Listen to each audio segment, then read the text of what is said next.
Hi, this is the Bible Forum. It's Sunday, June 6th. We're going to talk a little bit about Black Lives Matter.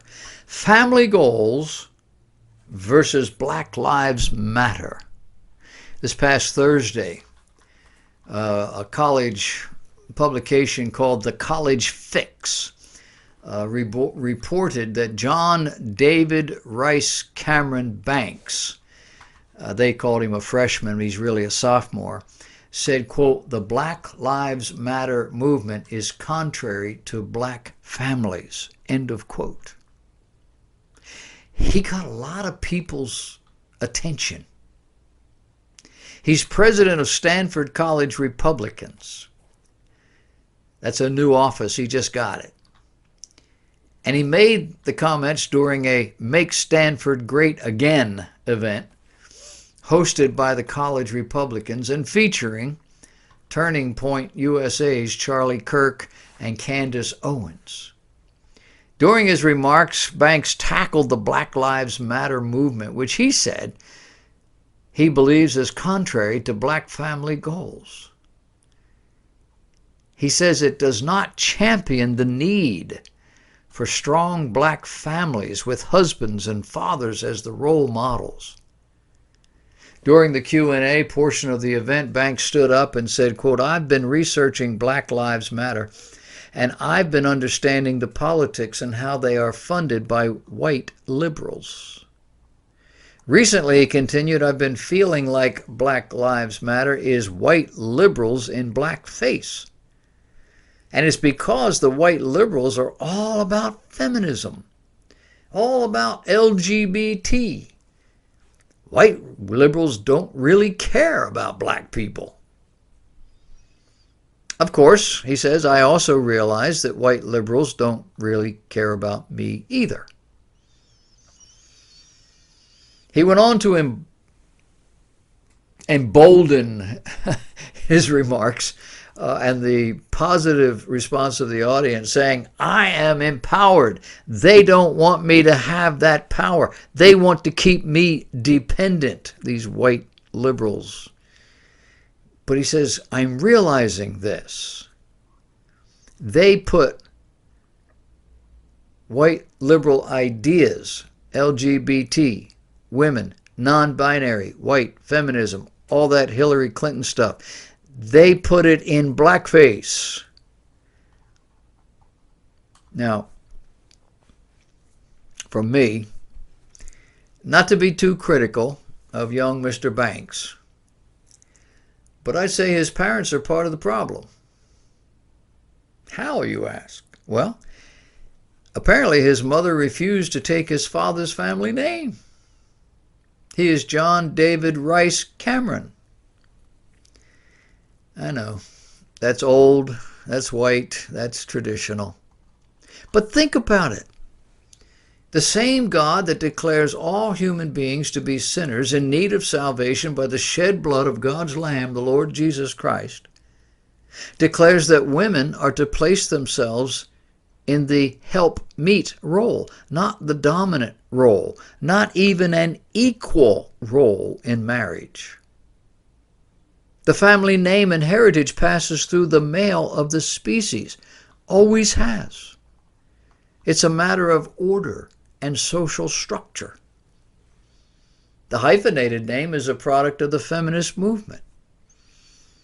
The feminists who reject just about everything there is to say about God.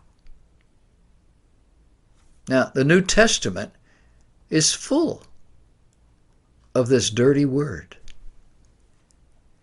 Ephesians 5, "Wives, submit yourselves unto your own husbands as unto the Lord."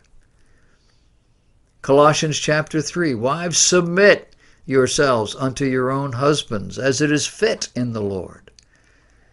James, "Submit yourselves therefore to God. Resist the devil and he will flee from you." Oh, wait a minute, that's for everybody. Wives are to submit to their husbands the way believers are to submit to God. Peter says, "Submit yourselves to every ordinance of man Do it for the Lord's sake, whether it be the king as supreme or not. He goes on to say, likewise, ye younger, submit yourselves unto the elder. Yea, all of you be subject one to another, and be clothed with humility. Why? For God resisteth the proud, and giveth grace to the humble. Do you see it? Submission is not a dirty word. It's not a bad word. Submission is something you do. It isn't anything others can require of you. They can't make you submit. If they make you do something, you have obeyed. It's not the same. You submit to something and therefore do it because you want to, not because others require it of you. And it's done out of respect for God and His Word, and should be respect for the person that you submit to. Of course, it's becoming more difficult to do that, isn't it? But it could be that you could do it out of respect for the God who requires it, who says that that's what you ought to do, whether the other person deserves it or not. There have been many, many women who have found submission as a way out of the burden. Rebelling against that authority, fighting back, being his equal, trying to shove it down his throat. If you're a woman, let me explain something to you. Tell a man he can't, and you got a battle. Tell a man you won't, and you got a battle. And it's a battle you probably are not going to win.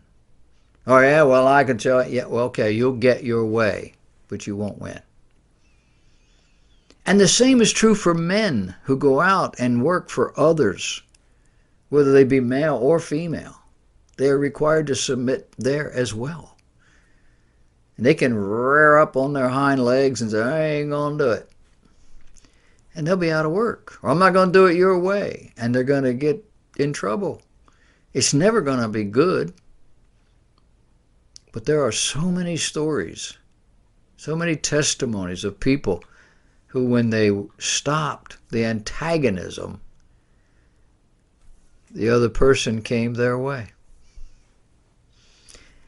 Ladies, you just can't tell a man what to do. He won't tolerate it. When we come back, we're going to look at teachers' salaries in the American public school system with the question, are we paying our teachers enough? The reports have been out this week about Oklahoma teachers that walked out over wages, but it has stimulated a whole discussion about wages in general.